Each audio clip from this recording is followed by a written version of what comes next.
They say that you should aim for the moon. If you fail to hit the moon, at least you'll fall amongst the stars. Well. We aimed for the moon and I think we failed to escape Earth's atmosphere. Or let alone even reach Mount Everest level. You guys remember our very perfect plan? Of course, now I realize it wasn't perfect.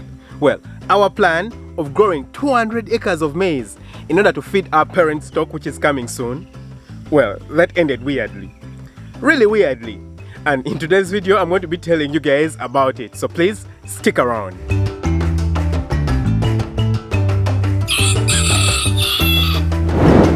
Hi guys, welcome to Farm Up.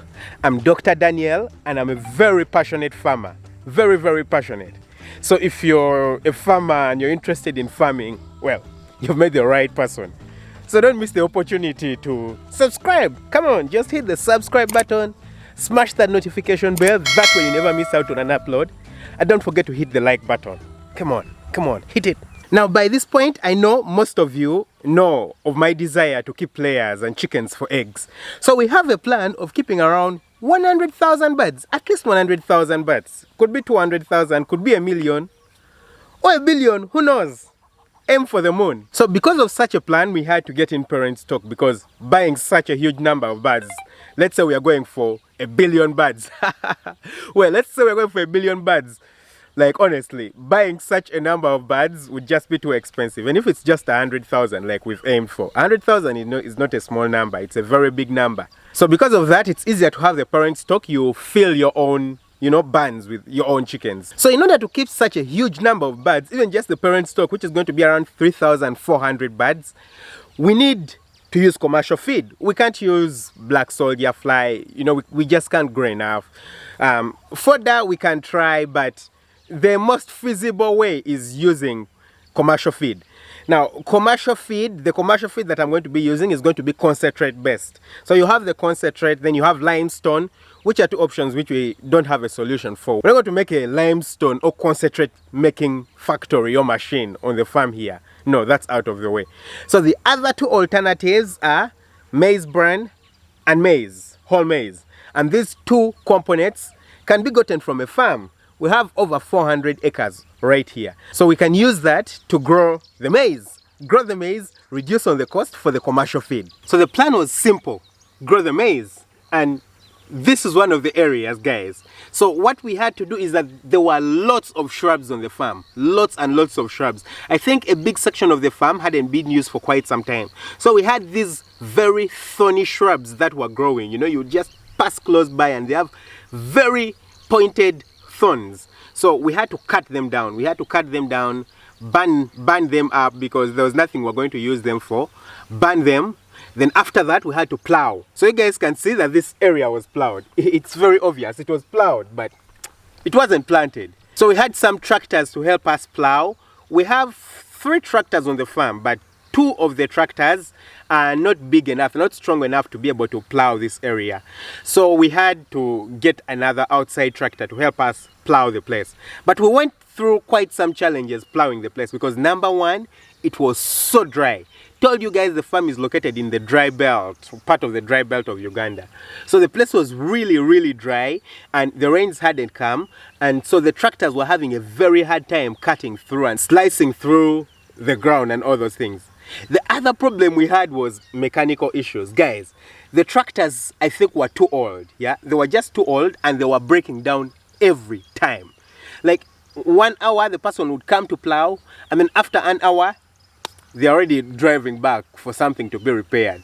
So ideally, if we had 12 hours for plowing, we only actually had around 5 or 6 active hours of plowing. The rest were being used to repair the tractors, which was actually a very terrible thing because we had lots of time lost in simply repairing the tractors. So we had our seeds and fertilizer and we planted. Yeah, guys, we planted. But the planting was so painful. Oh my God, it was so painful. Number one, the rain had already come.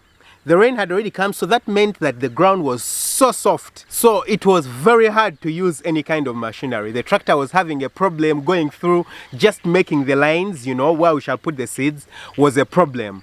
Yeah, then we couldn't use a planter because the planter was unavailable, number one. Even if it was available, the place was not leveled, like, you know, because we were doing everything in a rush, because we didn't have time, the place was not flat enough. So because of that, a planter would have had a problem, you know, trying to put the seeds in the correct place, because it would probably turn over and then the seeds would pour down. The other problem is that we had very slow workers. So guys, while the farm is being built, we had to, you know, hire some workers and who are being paid a monthly salary. Now, when it comes to work like this, like planting, the worst thing you can do in a country like Uganda is getting people and you're paying them a salary, because they literally, it's like people here just want to chill. They don't understand the value of work. They don't understand the importance of working. So they just want to chill. You literally have to supervise them the entire time for them to even be able to do some work. So they would be sitting most of the time. So if we had gotten contract workers, you pay them. Let's say you'll tell them, I'm going to give you, let's say, $5 for every acre. Just an example. $5 for every acre. And they will know that if I work on 100 acres today, I get lots and lots of money, you know. So it's up to them. Actually, the only thing you'll be worried about is them breaking down because they're overworking. For the workers you're paying a salary, it's the other way around. So that was another terrible mistake. The workers were just too slow. So we stopped planting after we had planted about 50 acres. This paddock over here, and we have another paddock the other side where the maize is still younger, you know. It has just started coming out of the ground. Those two paddocks, we planted them. And that equates to probably just over 50 acres, because this over here should be around 21 acres or so, and the other should be just a little bit bigger. So that was it. We only managed to plant over 50 acres. So then after planting, we ran into problems. Trouble. And which part of the farm actually demonstrates our problem better than this part? You guys can see over here, we have maize growing up very nicely. Guys, this is the same paddock. This is interesting. This is the same exact paddock. This maize was planted by the same people, yeah, using the same seed on the same land. Over here, you guys can see we have nice maize growing up. And guys, just look at what we have over here. Whoa, this is yellow. It's, I don't know. It just looks like it's malnourished maize. Very malnourished maize. This is so terrible. So whilst we have very nice maize over here, where we almost grew nothing. So like I said, on this probably 21 acre area of maize that we planted, around half of it was wasted. Half, guys, half. Ooh, so bad. And the biggest problem we faced here was the water, guys.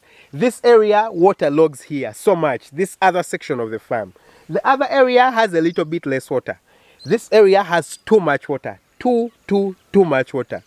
Number two, this area was planted a little bit later on, so it's possible that the workers were even a bit tired and not interested and that kind of stuff. Then the other problem we are having, guys, is a monkey problem. Whoa, guys, monkeys. So the monkeys just won't leave us in peace. They certainly won't leave us in peace. They'll come and just cut the maize. They eat it like sugar canes. You guys know how sugar canes are eaten. You know, you cut the stem and eat the stem. You'll find the leaves down. They have left them down. And they've just eaten a small section of the stem. I don't know if it has a sweet taste or something like that. And I didn't get any images of them because they are literally impossible to capture. Once they see you running, they take off. So we've tried to solve that by using dogs. You know, we bring the dogs down this side, they chase them away, they'll be away for about a day or two, and they'll come back. Then you bring the dogs back. So that's the other problem that we've been facing, and why, you know, the maize is not thriving. This was one of those paddocks which were not planted. It's a really huge paddock, guys. Very, very huge paddock. It should be around 50 acres or so. That it wasn't planted. We plowed it through once. So currently, when you could see lots of contours, you know, lots of the soil that was turned over. I don't know if you guys can see it. It was turned over, but then, you know, we never got to plant. And then you see nice grass growing up. Guys, do you see this grass? Young, beautiful grass. Very, very young and beautiful.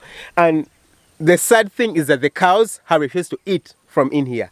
Now, because of these, you know, barrows and contours that are in the place is not even. A portion of our cows are actually blind. I'll tell you guys why. I'll probably make a video about that. Well, By the time the farm was taken over, the cows were already blind. I'll talk to you guys about that sometime soon. But even the ones that see, they find a hard time walking in here because of the irregular surface. So when they are walking in here, they find themselves falling down very often, falling down very, very often. So because of that, they don't like this place. When we bring them in here, they refuse to enter. So the other day, while I was walking around, I noticed a cob. Yeah, a cob with its baby in here. It saw me. And then it took off towards the bushes and the shrubs the other side, because we have a section where we didn't cut down the trees. So it took off into the shrubs because, you know, it's safer over there. But I imagine the reason it would come here, it's because the grass is so young and beautiful. You know, the green grass that has just started coming out from the ground? So nice. And that makes me think, if we have antelopes and cobs here, I know we also have warthogs. Wouldn't we be having something that hunts them? I'm not scared, not like I'm scared, but could we have leopards or lions in here? I don't know. So of course we've learned our lessons. And what are these lessons? Number one, get contract workers. Don't get workers who you're paying like a salary, you know, something to pay them at the end of the month. That's really terrible. There are countries where workers have a good work ethic. Over here in Uganda, no. I think that's a no-go area. People don't understand the value of work. You give them work to do, and if you're not seated down supervising them, they won't do anything, you know. It's just painful. So get contract workers. The contract workers just know what to do. Number two, prepare early. Prepare early. Prepare early. We made a mistake. We started late, and because we started late, the rains formed when we hadn't planted enough of what we had to plant. So we need to prepare early. The place is literally impossible to plow once the rains come, because the place gets so soggy, too much water, and nothing moves. Even the tractors get stuck. So prepare early. Preparation is key. Number three, start by planting upland, not down here. Woo, what a mistake we made. If we had started by planting upland, the maize, at least the maize that would have been planted would have been viable maize. When it rains and the place gets soggy, at least, you know, most of the maize is going to survive. Down here where we planted, come on Danny, what were you thinking? Then number four, use the right equipment. Yep, use the right equipment. If we had a planter, we would have planted way, way quicker. We would have planted the place quickly. If we had the correct tractors, you know, we would have plowed the place quickly and gotten everything done really, really quicker. The machines and the instruments are so key to getting sure that this stuff is done well. If we had prepared early, then the place would have become flat, and then a planter would have easily planted. So those four factors are something that we've noted down. Certainly, I've noted them down, and we're going to make sure that the next time that we do plant, our goal of 200 acres is realized. Or at least, you know, if we miss the moon, which is 200 acres, let's fall amongst the stars. Stars are better, right? Well, maybe we shall plant 300 acres. So that was it, guys. Thanks for watching. Like, honestly, guys, thanks for watching my videos. Thanks for coming back. What would I do without you? Oh, I'm getting emotional. What would I do without you guys? You guys have made me happy. Really, really happy. And I'm glad to have you guys come back. Watch all my videos. Whether it's educational or not, I don't know. Hopefully you guys always benefit somehow, somewhere, or learn something from my videos. Thanks for watching. Thanks for subscribing. If you haven't subscribed, what are you waiting for? Love you guys lots. By the way, I mean it. You guys know it. I love you, right? Love you guys lots. Bye-bye.